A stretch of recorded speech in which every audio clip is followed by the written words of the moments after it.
Hello मित्रों, आज एक बार फिर से स्वागत है आप सबों का प्रसून्ना क्लासेस 3640 पे एक बार फिर से। और मैं इस सेशन में आप लोगों के लिए लेकर के आ गया हूँ कक्षा 10वीं का बायोलॉजी का सबसे मोस्ट इम्पॉर्टेंट क्वेश्चन जो आपके बोर्ड परीक्षा में संभावित रूप से आने वाले हैं। तो आप इसको जो है अच्छे तरीके से देखें और मनन करें, ज्ञात करें कि कितने क्वेश्चन जो है आपके एग्जाम में इससे आ रहे हैं। तो चलिए हम शुरू करते हैं आपका। चलिए आज का जो हमारा पहला क्वेश्चन है, देखिए इसको हम सीरियल वाइज कर लेते हैं, ठीक है। इस तरीके से हमारा जो फर्स्ट क्वेश्चन है, आप जैसा कि देख पा रहे हैं कि पहला ही प्रश्न है, प्रचलित रूप से ऊर्जा गृह कहलाती है। प्रचलित रूप से कहने का मतलब है कि सारे लोग इसको किस नाम से जानते हैं, मोस्ट सबसे ज़्यादा किस नाम से जानते हैं। तो आप जो है जब तक हम इसको ढक करके रख रहे हैं, आप लोग कोशिश करेंगे कि इसको बताने का प्रयास करेंगे। देखिए प्रचलित रूप से ऊर्जा गृह कहलाती है, कौन सा ऊर्जा गृह का मतलब है पावर हाउस।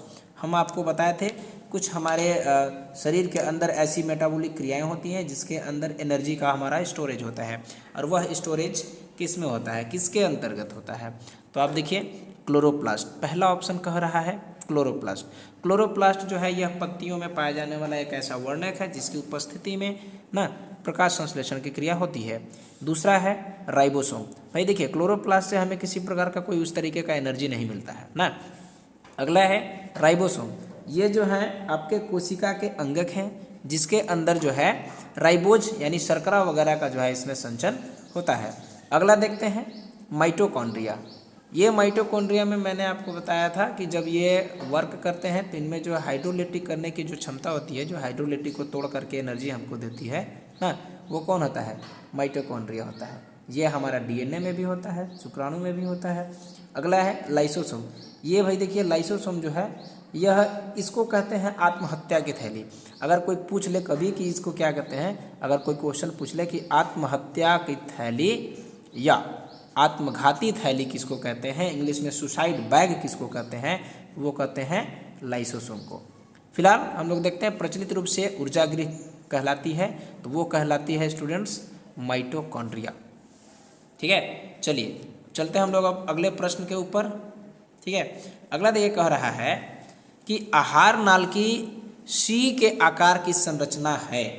आहार नाल की सी के आकार की संरचना है। अब देखिए इसमें क्वेश्चन फंसते हैं बच्चे, स्टूडेंट देखिए इसको आप ध्यान से समझिए। इसमें देखिए पहला जो ऑप्शन दे रहा है वो आमाशय है। ये जो आमाशय है इसका होता है कि ये जे आकार का होता है, अंग्रेजी के जो कैपिटल लेटर होता है जे, उस जे आकार का होता है, तो ये तो सी आकार का है नहीं। अगला चलिए ग्रहणी, बात हम लोग विचार करेंगे ग्रहणी पर और ग्रसनी पर। देखते हैं ग्रहणी और ग्रसनी में कौन सा होता है, क्योंकि अगला ये हमारा है परिशेषिका। परिशेषिका को आप लोग जो है अपेंडिक्स के नाम से जानते हैं, और अपेंडिक्स चूँकि इसमें जो है पहले हमारा जब लोग कच्चे भोज्य पदार्थ खाते थे तो इसमें जो है सेलुलोज का पाचन किया जाता था, ठीक है। तो इसमें जो है हम लोग विचार करेंगे। चलिए देखिए ग्रसनी जो है इसमें हम लोग भोजन को डालते हैं, इसमें जो है किसी का प्रकार का कोई आकार नहीं होता है। लेकिन ये जो ग्रहणी है इसको आप जो है ड्यूओडेनम या कुछ लोग जेजुनम भी बोलते हैं। तो आपका जो ऑप्शन है वो हो जाएगा option B, B for ball, ठीक है। चलिए हम लोग जो है ज़्यादा देर ना करते हुए, आप जो भी देखेंगे क्लास वाले बच्चे देखेंगे तो वो बहुत अच्छा लगेगा, क्योंकि ये सारे के सारे क्वेश्चन जो है आपको बताया गया है, आप उसके ऊपर ध्यान दें। बोमेन संपुट किसका भाग है, बोमेन संपुट ग्लोमेरुलस, ये मैंने आपको बताया था नेफ्रॉन में, ठीक है। तो चलिए आप देखते हैं बोमेन संपुट किसका भाग है, पित्तवाहिनी का। भाई देखिए बोमेन संपुट जो है एक तरीके का हमारे शरीर में जितना भी पॉइजनस चीज़ें बनता है उसको छानने का काम करता है।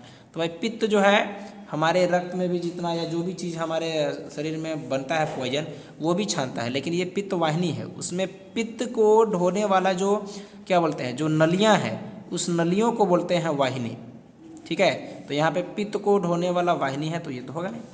अग्नाशय वाहिनी, ये अग्नाशय है भाई हमारा ग्लूकेगॉन का है, इंसुलिन का है, तो आप इसमें तो होगा नहीं ना। अगला है प्रोस्टेट, ये प्रोस्टेट जो है प्रोस्टेट हमारा एक तरीके का गोनाड ग्लैंड है, गोनाड ग्लैंड, तो इसमें नहीं होता है। तब हमारा बचता है अंत में वृक्क, इसमें आपको बताया गया है ग्लोमेरुलस, ठीक है। वोमेन संपुट आदि। अगला क्वेश्चन, कोशिकीय प्रक्रम में ऊर्जा का मुद्रा।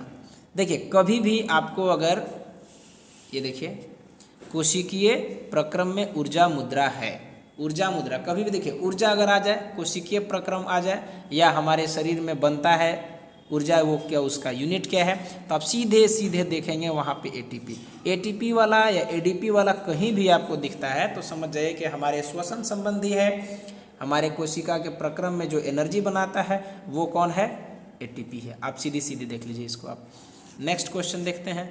ये क्वेश्चन आप लोगों के लिए नया होगा, ठीक है, क्योंकि इसको मैं क्लास में भी नहीं बता पाया था, सोचा ये आने का चांसेस इसका है ना। चलिए देखिए, डिक्शन एवं जॉली किससे संबंधित है, डिक्शन एवं जॉली किससे संबंधित है, तो ये देखिए रसारोहण, परासरण, अवशोषण, विसरण।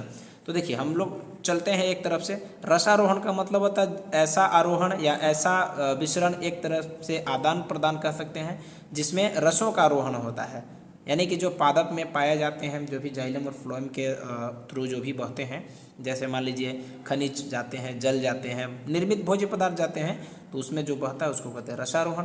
परासरण, एक माध्यम से दूसरे माध्यम में जो है जब कोई द्रव पदार्थ प्रवेश कर जाता है तो वो परासरण हो जाता है ना। अवशोषण, किसी एक चीज़ से दूसरा चीज़ को जो है द्रवित पदार्थ को कोई निकाल लिया जाता है, इस तरीके से कह सकते हैं कि इसका जब संपीड़न कर लिया जाता है तो वो अवशोषण कहलाता है तरीके का, ठीक है। अगला क्या है, विसरण, हमारे जो पदार्थ हैं, पदार्थ के ना जितने भी कण हैं उसके कण के बीच में रिक्त स्थान होते हैं। जैसे आप अगर कभी पानी में कलर को अगर डालते हैं तो कलर क्या होता है, धीरे धीरे धीरे धीरे फैलता है, वो फैल करके कहाँ जाता है, यही जो रिक्त स्थान है हमारे ना पदार्थ के कण के बीच में रिक्त स्थान, उसी में जाकर फैल जाता है और उस प्रक्रिया को विसरण कहते हैं। तो चलिए, डिक्शन एवं जॉली, हमारा कभी भी डिक्शन एवं जॉली आ जाए तो सीधे सीधे मारेंगे रसारोहण से, ठीक है। चलिए अगला क्वेश्चन है, ग्लाइकोलिसिस की प्रक्रिया संपन्न होती है कहाँ, ग्लाइकोलिसिस की प्रक्रिया संपन्न होती है कहाँ, तो देखिए एक तरह कोशिका द्रव्य में, राइबोसोम्स में, माइटोकॉन्ड्रिया में, ईआर में। ईआर आप देख सकते हैं एंडोप्लाज्मिक रेटिकुलम है ना। चलिए देखिए, तो इसमें जो है ये इस क्वेश्चन का आंसर हो जाएगा स्टूडेंट्स कोशिका द्रव्य। आप इसको जो है अच्छे तरीके से करने की कोशिश करेंगे। अगला देखिए क्वेश्चन, मनुष्यों में ग्रास नाल की लंबाई कितनी होती है, ग्रास नाल की लंबाई। तो हम लोग चलिए ऑप्शन से चलते हैं, देखेंगे इसको किसकी लंबाई कितनी होती है ना। ऑप्शन फर्स्ट है 5.8 सेंटीमीटर। देखिए 5.8 सेंटीमीटर हमने जो है आपको कभी किसी अंग में बताया नहीं है कि ये जो है कितनी किसकी ऊंचाई लंबाई होती है। अगला आ रहा है 25 से 30 सेंटीमीटर। तो 25 से 30 सेंटीमीटर इस पे विचार करने वाली बात है। अगला आ रहा है 1.5 मीटर, यूनिट देखिएगा सेंटीमीटर और मीटर। चलिए अगला है 15 फीट। तो भाई 15 फीट तो हमारी ऊंचाई भी नहीं होती है, तो अभी हम लोग ई सीधा समझिए ये ऑप्शन से आउट हो गया है ना। 5.8 कभी भी आप पढ़े नहीं हैं, ये ऑप्शन से आउट हो गया, ठीक है। चलिए अब विचार करते हैं 1.5 और 25 से 30 सेंटीमीटर के ऊपर। तो आप याद करिए 1.5 जो मीटर होता है वो हमारे बड़ी आंत की लंबाई होती है, ठीक है, बृहदांत्र जिसको कहते हैं, बिग इंटेस्टाइन। तो ये है, लेकिन हमारा पूछा क्या है, मनुष्यों में ग्रास नाल की लंबाई, यानी कि जो ग्रास नली है, हमारा जो एपिग्लॉटिस आप जानते होंगे जहाँ पे भोजन और वायु का निर्धारण होता है, ठीक है, एपिग्लॉटिस से लेकर के आमाशय तक, एपिग्लॉटिस से लेकर आमाशय तक का जो हमारा अतड़ियों का जो हाइट है, जो लेंथ है, वो होता है 25 से 30 सेंटीमीटर, ठीक है। मैक्सिमम हमने आपको क्लास में बताया है कि ये 30 सेंटीमीटर होता है, ठीक है। तो इसका हो जाएगा ऑप्शन बी फॉर बॉल, ठीक है। चलिए चलते हैं अब अगले क्वेश्चन की ओर हम लोग। ये क्वेश्चन जो है बहुत ही प्रचलित क्वेश्चन है, बहुत बार पूछा गया है, इस बार जो है आने का इसका ज़्यादा चांसेस हैं। चलिए देखिए, जाइगोट में गुणसूत्रों की संख्या कितनी होती है, जाइगोट पूछ रहा है। पहले तो हम आपको बता दें कि जाइगोट होता क्या है। जाइगोट का मतलब है जब कोई युग्मक गैमेट, जब कोई गैमेट किसी दूसरे गैमेट से मिल करके जब फ्यूजन करता है, ठीक है, फ्यूजन करता है, संलयन करता है, तो संलयन करने के बाद जो हमें उत्पाद मिलेगा वो कहलाता है जाइगोट। ठीक है, ये जाइगोट, इसका हिंदी आप लोग पढ़े होंगे युग्मनज। ठीक है, युग्मन करने की प्रक्रिया से जो उत्पाद मिलते हैं वो युग्मनज हो जाते हैं। ठीक है, तो कह रहा है गुणसूत्रों की संख्या कितनी होती है। अब आप बताइए गुणसूत्रों की संख्या जाइगोट में, ये देखिए 4x, भाई जब दो दो गुणसूत्र लेंगे तब 4 होगा। 3 का कोई कॉम्बिनेशन दिख रहा ना, ये 3 जो है आपका 3x आएगा त्रिसंलयन में। किस में आएगा? त्रिसंलयन में। और ये त्रिसंलयन होता कैसे है, जैसे देख लीजिए, पहले से अगर हमारे पास कोई एक युग्मनज है, पहले से युग्मनज है, ठीक है, इसके साथ यदि कोई एक युग्मक, ठीक है, भाग लेता है तो ये इसका हो जाता है 2n या 2x, और इसका वाला या तो n लीजिए या फिर x लीजिए। तो n का कॉम्बिनेशन बनाएंगे तो 2n और 1 3n हो जाएगा, और 2x और x का कॉम्बिनेशन बनाएंगे तो 3x हो जाएगा। ठीक है, तो अगर आपके जो है कहीं आपको क्वेश्चन में मिल जाए कि 3x का मतलब क्या है, तो आप वहाँ पे बताएंगे 3x का मतलब है त्रिसंलयन। अब यहाँ देखिए एक बच रहा है केवल x, तो x का मतलब अभी जो है किसी से संलयन या निषेचन नहीं किया है, तो ये है आपका युग्मक। आपका बच रहा है जाइगोट में गुणसूत्रों की संख्या किस तरीके से, तो उसको आप दिखाएंगे 2x से, तो ऑप्शन हो जाएगा आपका C। चलिए अगले क्वेश्चन की तरफ बढ़ते हैं हम लोग। चलिए आगे देखिए, परिवार नियोजन की स्थायी विधि है। परिवार नियोजन से एक प्रश्न आपका एकदम मोस्ट है, आएगा ही आएगा ना। तो देखते हैं परिवार नियोजन की अस्थाई विधि। अस्थाई और अस्थाई आप समझिएगा, अस्थाई का मतलब होता है टेम्पोररी, कुछ समय के लिए, अल्प समय के लिए, लेकिन यहाँ पूछ रहा है परमानेंटली ना। परिवार नियोजन की अस्थाई विधि है गर्भ निरोधक गोली। तो देखिए गोली का असर आधे घंटे से लेकर के 12-24 घंटे तक हो सकता है, तो इसको हम तो जो है परमानेंट कह नहीं सकते हैं। निरोध का प्रयोग, निरोध का प्रयोग भी अल्प होता है, कुछ समय के लिए होता है ना, जब तक आप जो है संबंध बनाएंगे तब तक ये रहेगा, इसके बाद का इसका असर नहीं होता है। वैसेक्टोमी, ठीक है, और ये है गर्भ समापन। गर्भ समापन का मतलब है गर्भ को ही खत्म कर देंगे आप, तो ये जो है कोई विधि नहीं हुई, इसका मतलब हुआ आप उसको खत्म ही कर दिए, जड़ से खत्म कर दिए। अगला देखिए वैसेक्टोमी। देखिए वैसेक्टोमी को हम जो है तोड़ते हैं। वैसेक्टोमी जो है इस तरीके से होता है, वैसेक्टोमी, ठीक है, आप समझिएगा। यहाँ पे इसको हम ऐसे भी लिख सकते हैं, वैस्कोटोमी के नाम से भी आता है, वैस्कोटोमी। तो आप समझिए, वैस का मतलब होता है वृषण में पाए जाने वाले नस, वृषण में पाए जाने वाले नस, ठीक है, जिसमें शुक्राणु का प्रवाह होता है।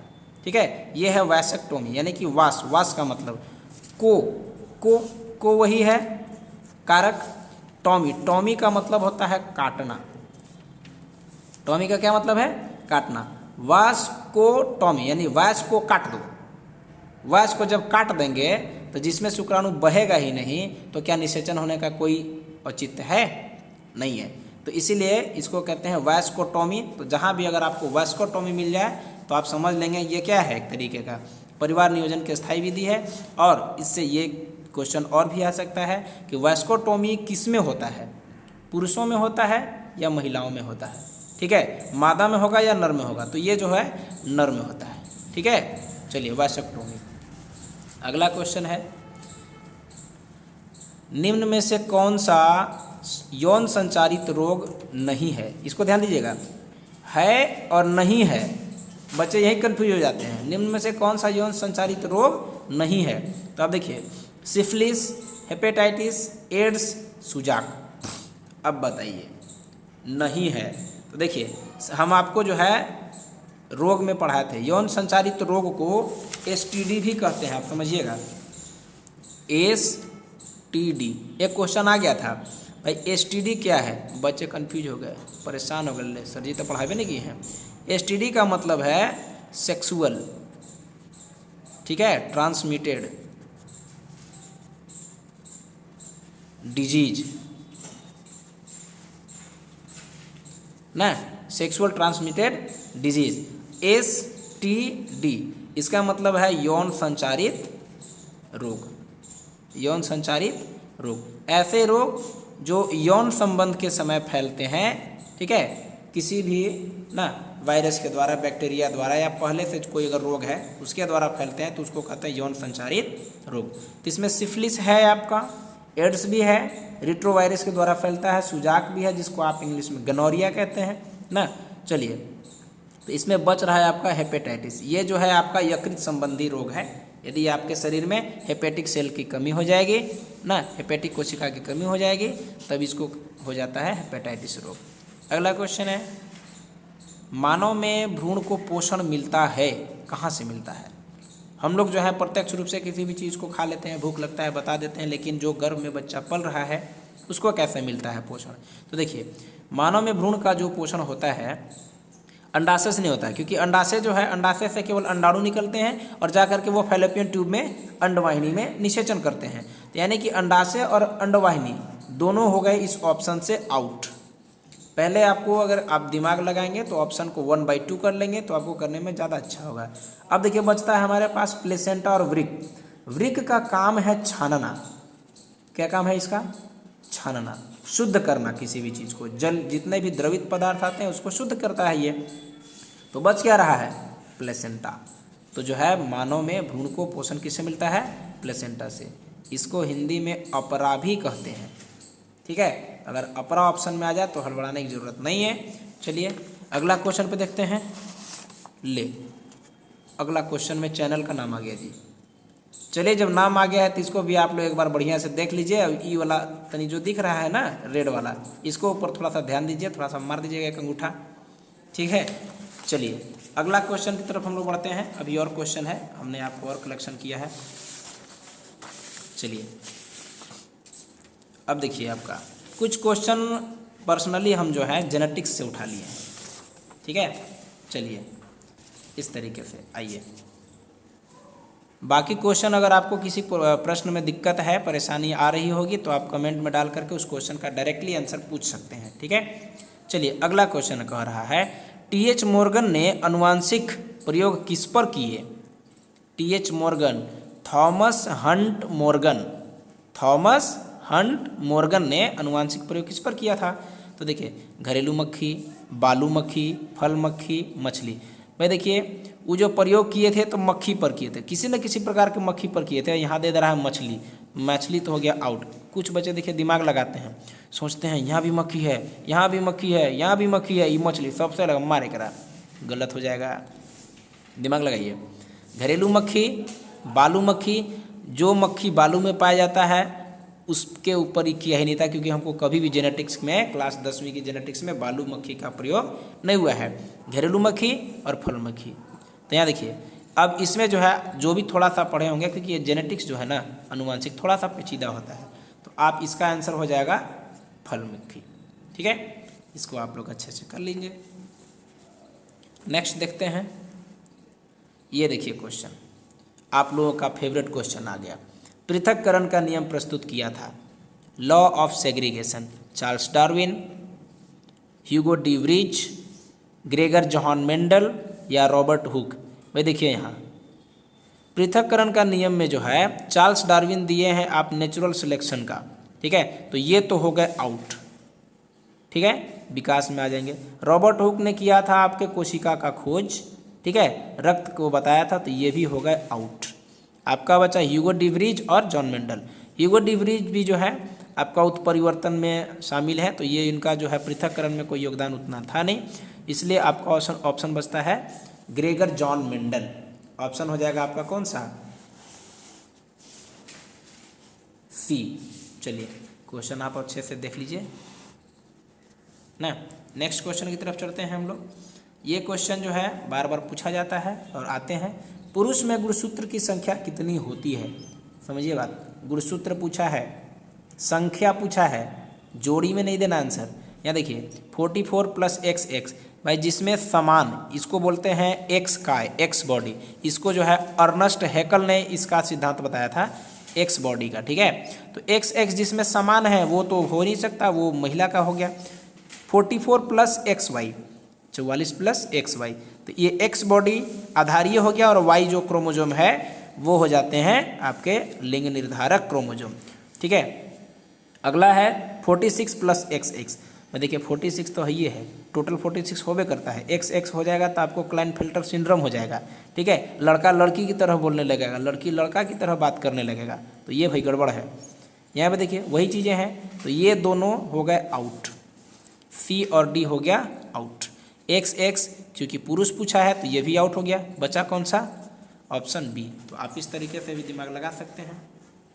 अगला देखिए, कह रहा है कि केंद्रक यानी गुणसूत्र का केंद्रक ना, केंद्रक तो बहुत सारे होते हैं लेकिन गुणसूत्र का केंद्रक किसका बना होता है। देखिए प्रोटीन का, DNA का, RNA का या न्यूक्लियो प्रोटीन का। तो आप समझिए प्रोटीन एक तरीके का खुद जो है ना RNA होते हैं या एक हार्मोन भी होते हैं, तो ये हो गया आपका आउट। DNA RNA क्योंकि केंद्रक के अंदर DNA और RNA दोनों उपस्थित होते हैं, तो यही हो गए आउट। बचा क्या, न्यूक्लियो प्रोटीन। न्यूक्लियो प्रोटीन का मतलब है कि इसमें न्यूक्लिक अम्ल और प्रोटीन दोनों है। ये जो है आपको हम बताए थे ना, गुणसूत्र का आधारीय या उसका जो भी पदार्थ आया था संगठित पदार्थ, उसके समय बताया था। ठीक है, तो ऑप्शन हो जाएगा आपका D। अगला चलते हैं, जीन शब्द का प्रयोग, जीन शब्द, जीन्स नहीं है आप जो पहनते हैं, जीन शब्द का प्रयोग सर्वप्रथम किसने किया था। ठीक है, तो मेंडल जो है जीन का प्रयोग किए नहीं थे, ये आउट हो गए। एवरी और विजमान का कोई हम लोग अभी तक अध्ययन किए नहीं है, बचा जोहानसन। ठीक है, जोहानसन और बेटसन ये आए थे, ये बताए थे। चलिए देखिए आ गया जिसकी हम बात कर रहे थे, कहते हैं ना कि क्वेश्चन का आंसर जो है इसी सीट में छिपा रहता है। Origin of species by natural selection पुस्तक के लेखक कौन है, तो ये बात आती है। वे यहाँ से जो है मेंडल हट जाएंगे क्योंकि वो जो है बुक में ज़्यादा दिए नहीं थे। तो आपका बच रहा है लैमार्क, डी ब्रिज, तो डी ब्रिज उत्परिवर्तन से है तो ये भी कट हो गया, बचा डार्विन और लैमार्क, तो इसमें आपका हो जाएगा डार्विन, चार्ल्स डार्विन। हम आपको ये बताए थे एग्जाम ये क्वेश्चन पढ़ाते समय। अब आइए एक द्विसंकर का दर्श प्रारूप बताइए, फिनोटाइप। यहाँ देखिए भाई द्विसंकर है, हड़बड़ाइएगा नहीं, द्विसंकर, एक संकर नहीं है, और उसका भी फिनोटाइप पूछा है, जीनोटाइप नहीं है ना। तो 1:2:1 2112 933131। तो देखिए आप अगर एकल होता, एक संकर, एक का एक संकर होता तो ये 1:1 आ जाता, 3:1 हो सकता था। लेकिन यहाँ देखिए कुछ एक ऐसा आपको दिया है अनुपात जो आपके दिमाग से बाहर है। आप देखिए जैसे ये ऑप्शन बी को ध्यान दीजिए, ऑप्शन बी में 2112 दिया है, ये तो कभी देखने को मिला ही नहीं हम लोगों को। तो बचा लास्ट में कौन, 9331। ठीक है, चलिए अगला देखिए, अगला है निम्नलिखित में कौन सा जीन प्रारूप शुद्ध गोल बीजों को प्रकट करता है। ऑप्शन देखिए आप, शुद्ध गोल, शुद्ध बौना, शुद्ध लंबा ये नहीं है, शुद्ध गोरा, शुद्ध काला नहीं, शुद्ध गोल है। ठीक है, देखिए ये तो स्मॉल टी हम लोग बौना के लिए दर्शाए हैं, ये आउट। ये देखिए कैपिटल टी स्मॉल टी यानी कि लंबा और बौना, ये भी आउट। यहाँ पे बौना ये लंबा, ये भी आउट। बचा क्या, कैपिटल आर। दिमाग मत लगाइएगा रेड रेड नहीं, ये राउंड राउंड है, गोल गोल है। ठीक है, राउंड, तो ये हो जाएगा ऑप्शन डी। चलिए और क्वेश्चन है हमारे पास, अभी और क्वेश्चन है। अब ये देखिए आपके आगे उधर से ईवीएस से आगे इन्वायरमेंटल स्टडीज़ से, विज्ञान की वह शाखा जिसमें जीवाश्मों का अध्ययन किया जाता है क्या कहलाता है। जीवाश्म, आप ध्यान दीजिए, जीवाश्म, जीवों के अस्म, जीवों के अस्म, अस्म मतलब मरे हुए जो डेड बॉडी होते हैं ना, उसके जो भी बने होते हैं उसको जीवाश्म कहा जाता है। ठीक है, तो इसके अध्ययन को क्या कहते हैं, देखिए दे रहा है इकोलॉजी, इथोलॉजी, पेलियोंटोलॉजी, जूलॉजी। इकोलॉजी का मतलब होता है जो हम लोग इकोसिस्टम का जिसमें स्टडी किया जाता है उसको इकोलॉजी कहते हैं। इथोलॉजी जो है ये आपका दिमाग भटकाने के लिए है भाई, ये कोई लॉजी है नहीं। फिर आता है जूलॉजी जिसमें जो है पूरे ना प्राणियों का अध्ययन किया जाता है, वो जूलॉजी है। अगला है पेलियोंटोलॉजी, तो ये बच रहा है लास्ट में आपका पेलियोंटोलॉजी, तो यही हो जाएगा, ध्यान रख लीजिएगा। जीवाश्म या फॉसिल का स्टडी पैलियोंटोलॉजी, जीवाश्म का अध्ययन पैलियोंटोलॉजी। ठीक है, एक और क्वेश्चन, गंगा सफाई कार्य योजना किस वर्ष प्रारंभ हुआ? गंगा सफाई कार्य योजना किस वर्ष प्रारंभ हुआ? देखिए इधर मोदी जी भी इस पे एक बार अभियान चलाए थे, तो आप लोग दिमाग लगा कर 2014 मत मारिएगा, गलत हो जाएगा। ठीक है, ये चला था 1986 में। ठीक है, क्योंकि डेट है, हम डायरेक्ट उस पर चलेंगे। अगला देखिए, एक क्वेश्चन है, 1970 में चिपको आंदोलन कहाँ से प्रारंभ हुआ था? कहाँ से प्रारंभ हुआ था? ये तो भाई पूरे इंडिया में चला था, लेकिन कह रहा है कि कहाँ से प्रारंभ हुआ था, शुरुआती कहाँ से हुआ था इसका? तो शुरुआत हुआ था, कहाँ से हुआ था? गढ़वाल से हुआ था, जो उत्तराखंड में है। ठीक है, चलिए अगला क्वेश्चन, बस इतना ही है। तो आप लोग से मैं यही कहना चाहूँगा कि आप अच्छे से इसको देखिए, अच्छे से दिमाग में डालिए, और ज़्यादातर क्वेश्चन जहाँ तक की बात है इसी से आएंगे, क्योंकि जिस तरीके से हमने कलेक्शन किया है आपको बहुत फ़ायदा होगा। आप इसको अच्छे से देखिए, परखिए, और कम से कम वीडियो को एक बार पूरा ज़रूर देखिए। ठीक है, चलिए तब तक आपको बेस्ट ऑफ लक, और जो है चैनल को थोड़ा सब्सक्राइब करना ना भूलें, और ज़्यादा यूज़फुल है तो अपने मित्रों को ज़रूर शेयर करें। ठीक है, चलिए, जय हिंद बच्चों।